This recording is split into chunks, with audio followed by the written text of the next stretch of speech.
Narrative equity for biosensing applications. Welcome, ma'am.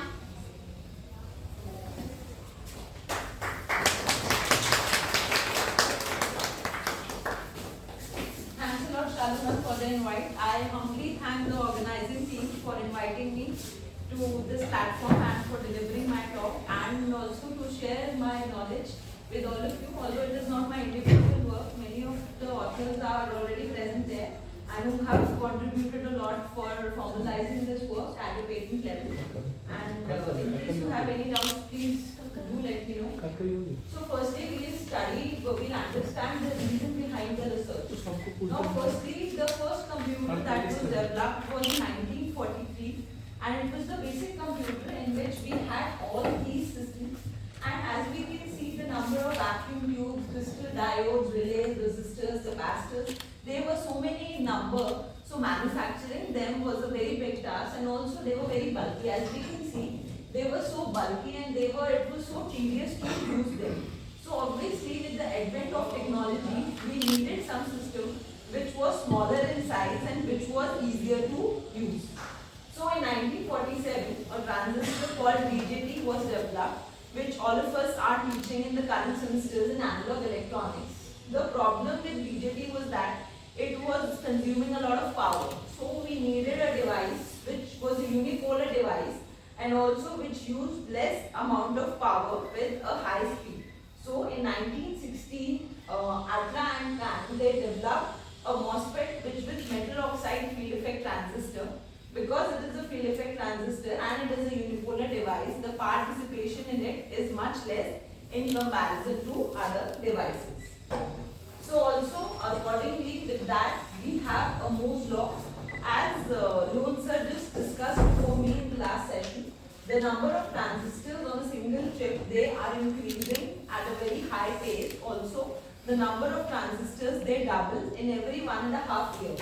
So as we can see with the number of years, the gate length, which is the distance between the source and the drain terminal, is reducing at a very fast pace, and with the help of which all these high technology devices like we have smartphones, laptops, tabs, all of them in our pockets, and with the help of which the processing has reduced, and also we have higher packaging, faster switching, lower power consumption and decreased cost is possible. So with the need of it, it is obviously more and more devices are required. So again now what further is driving the need for research is that we need a high battery devices. As all of us are using smartphones these days, हम लोगों को सबको यही चाहिए कि phone जो हम या टैब जो हम यूज कर रहे हैं, it should not be charged again and again. Once we use it, it should be there in our pocket with a higher battery life. Now for that, what we have is again power dissipation of two types, static or leakage power dissipation with components as DIPL, channel punch through and hot carrier effect, and active or dynamic. And also for that we need smaller devices. Again we need lower power supply voltage, but with lower power supply voltage what happens is the frequency of operation increases and also the power consumption increases. So for that again we need to target the device scaling. For device scaling we have many challenges with us. One is a short channel effect. Then again it is we need to control sharp source drain, junction formation. Then we require precise thermal conditioning where for the fabrication of the device, and then again high source drain resistance is required.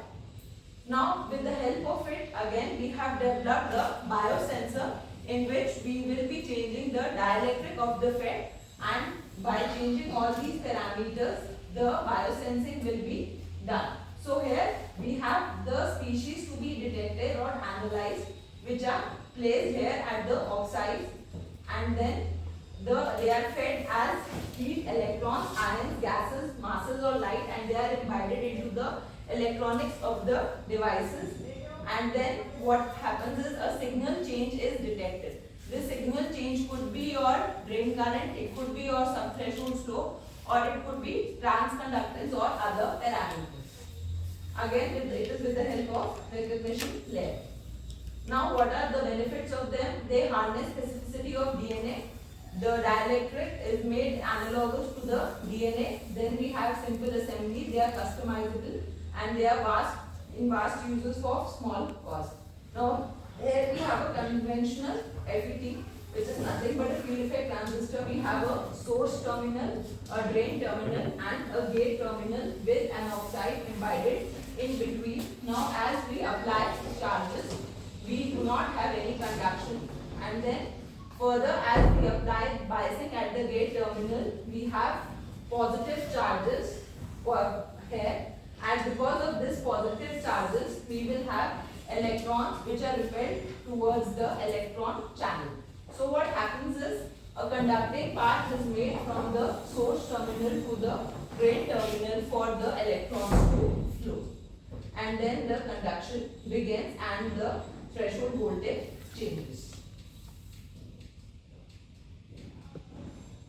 And this is how the conduction begins and different biosensing or sensing operation works. Again, this is a biofet in which we have a gate terminal, we have a source and a drain terminal and the channel, and here in between the dielectric, here we have chromium etching where we include the different dielectrics through which the sensing work is done. So these are the different biotin and streptavidin molecules through which biosensing is done. And these are the results of imitol in which before and after etching, as we can see, the changes in the drain current.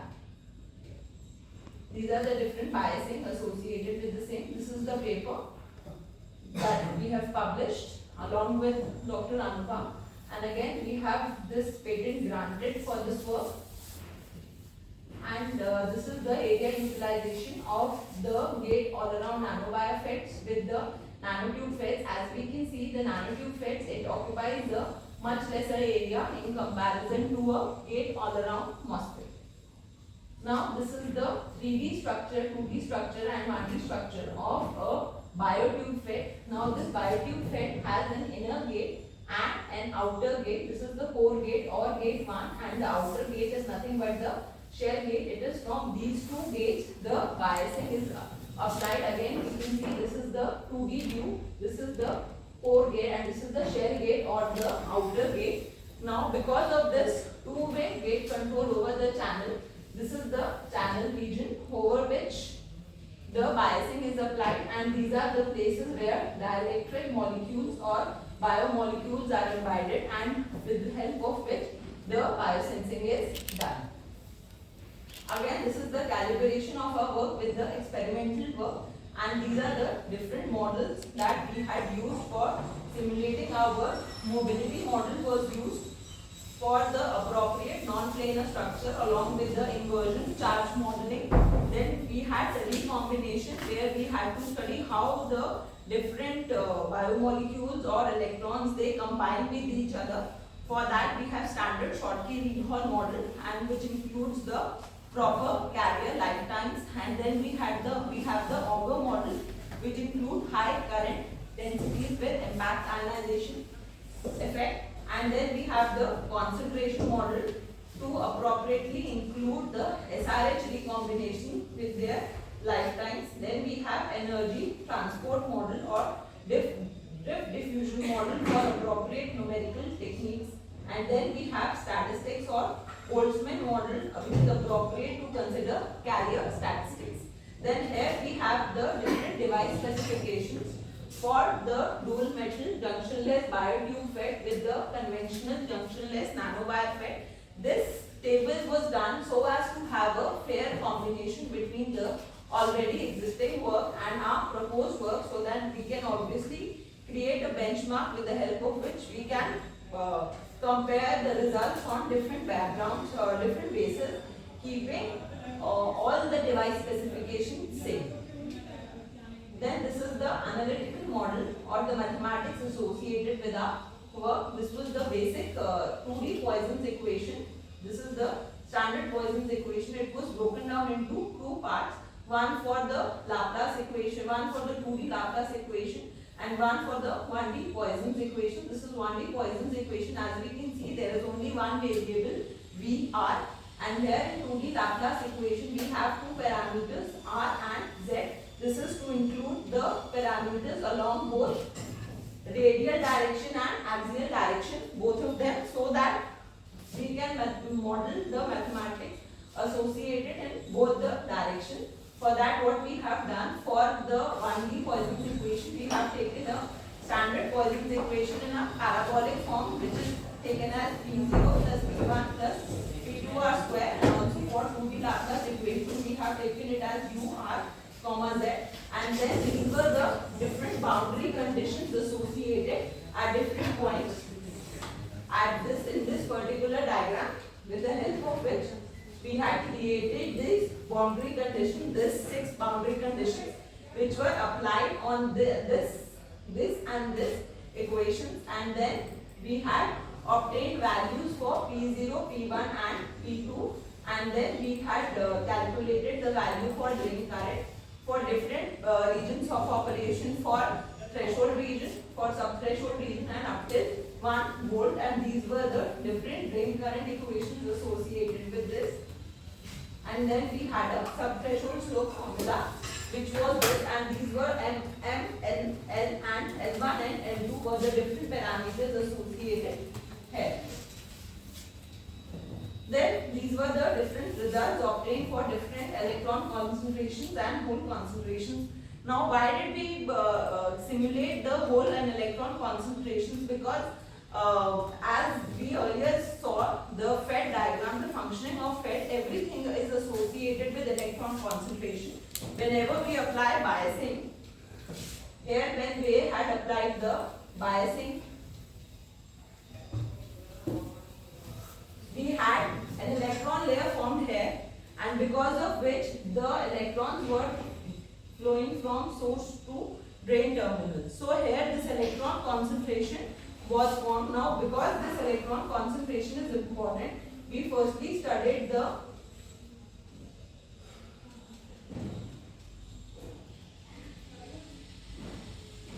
electron and hole concentration associated with nanowire FET or the biotube tube FET. This is the biotube FET with an inner gate, and this is the conventional nanowire FET.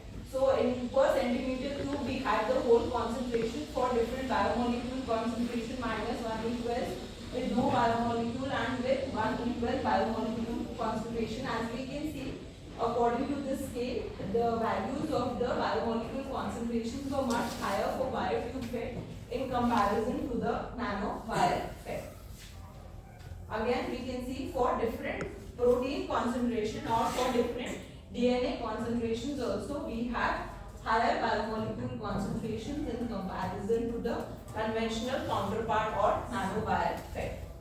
Then again, we have drain current for different biomolecules. So as we can see, the solid line is for the nanowire FET and the dotted line is for the biotube FET or our proposed work. The concentration or the values are much higher for our proposed work, and this is to compare the simulation work with the analytical model that we have proposed in our work.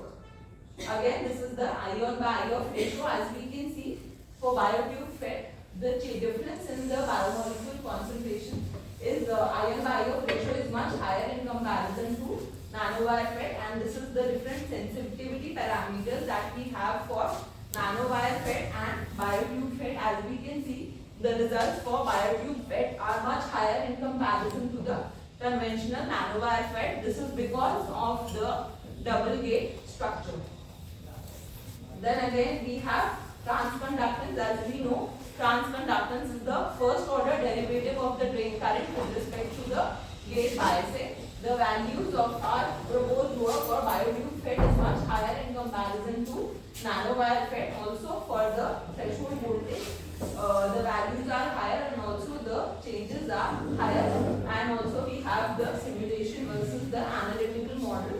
This validates the efficacy of our proposed mathematical works. Then again, we have subthreshold swing for different values of biomolecule for nanowire FET and nanotube FET, and also for the simulation and for the analytical model. Then now we have the effect of different biomolecule species. These different biomolecule species that we have our DNA, biotin and hydroprotein. Here again we have the nanowire FET and the biotube FET. As we can see, the biotube FET is showing much higher drain current in comparison to the conventional one, and also our analytical model is much in line with the simulation work. Then again we have threshold voltage for nanowire FET and the nanotube FET. As we can see, the sensitivity is much higher in biotube FET in comparison to nanowire FET. This can also be seen here. For the same biasing, we have a lot of change here in comparison to the nanowire FET, which shows the efficacy of the proposed sensor. With sensor, we need a higher sensitivity and which is much more present. And again, we have transconductance for different biomolecules.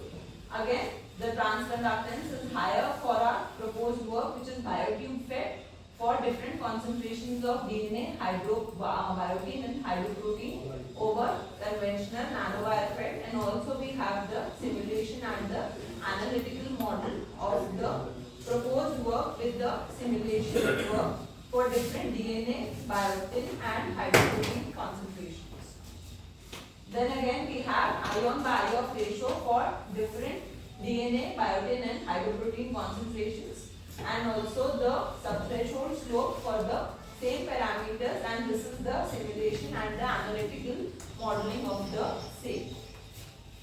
Now these are the simulation analytical results for the surface potential. As we can see, for different charge concentrations or biomolecule concentrations, the simulation work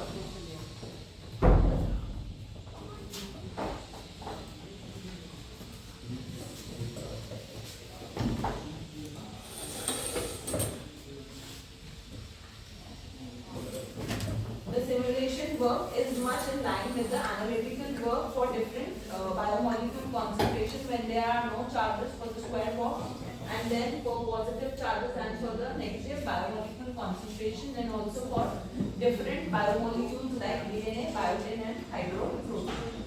And again we have analytical results for the electric field for no charges, positive charges and negative charges of biomolecules, and again for hydroprotein, biotin and DNA. Then again we have subthreshold slope current for different concentrations of biomolecules and for different types of biomolecules, which are DNA, protein and hydroprotein. And these are the references associated with the same. So this is how we saw, with the help of a biosensor, how we can do the sensing, and also we saw the analytical model. This was the analytical model associated with this biotube PET. Any questions? Madam, इसमें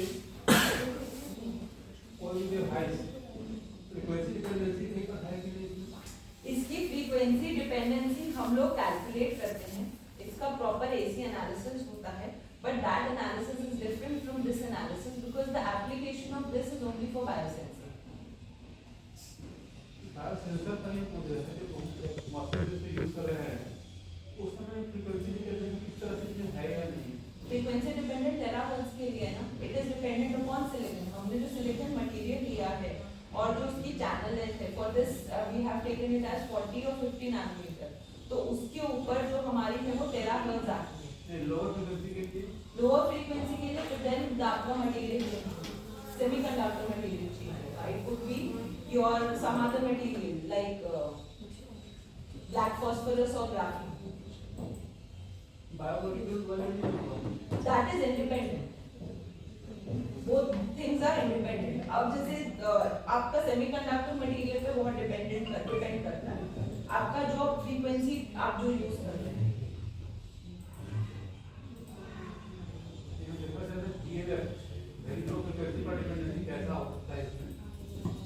That is a different analysis. This analysis is only for this.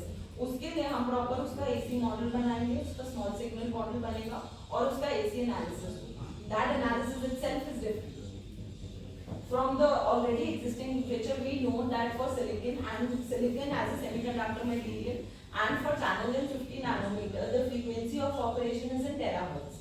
If we want it to be in for low frequency, we have to select a particular semiconductor of that sort along with the channel length companion. अभी तक ऐसा कोई analysis है नहीं. वो तो literature में है ना. That is on web. Research papers में है.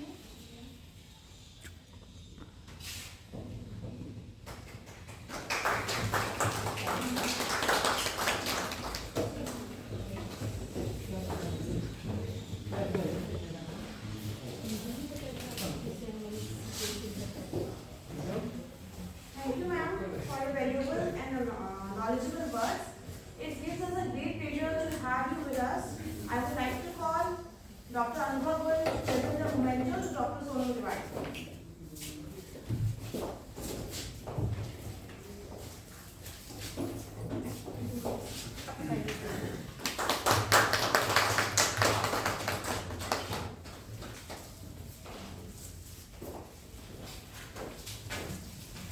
Now we are starting with our review session. Anybody wait for signing? The end of the story is a new beginning for many others. On this note, let's conclude a remarkable, memorable, and knowledgeable valedictory session. On behalf of the institution and Electronics and Communication Department, we sincerely thanks goes to AICT and other academy to give us opportunity for organizing the event. Sign this up. I show my sincere gratitude to Dr. Nakishore Gargi, the founder and chief advisor NAIPS, and Mr. Vineet Kumar Loya, the chairman NAIPS, Professor Nidhi Sharma, director NAIPS. Your unwavering support in the platform you provided have allowed EC department to extend their capabilities to the fullest, making this event a reality. We are highly grateful to all the HODs, faculty members, participants, and everyone of the MAIT family for their wholehearted support rendered in the success of this valedictory session.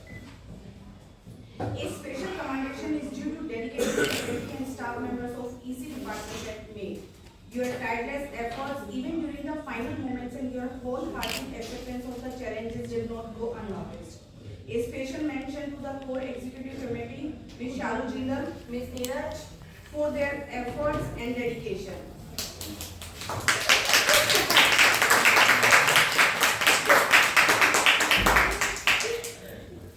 we appreciate Mr. Praveen Saini, the lab coordinator, for facilitating all the requisites for this FDP, and Mr. Ram Mishra, our video photography maestro.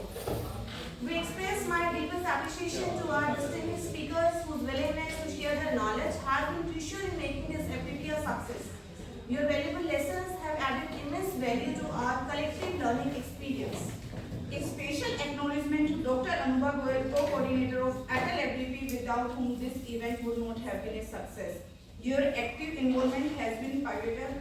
Last but certainly not least, my heartfelt gratitude to Professor Sunil Kumar, the HOD, EC, and the coordinator of this event. Your constant presence and guidance have been a cornerstone throughout this incredible journey. Thank you, sir. Thank you. Thank you everyone for your collective efforts and unwavering commitment to the success of this FDP. Your contributions have made it a memorable and enriching experience for all us. In conclusion, I express my sincere appreciation to each and every individual who played a role, big or small, in making this FDP a remarkable success. Thank you for your dedication, enthusiasm, and unwavering support. Together, we have created an impactful learning experience that will resonate for a long time to come. Thank you.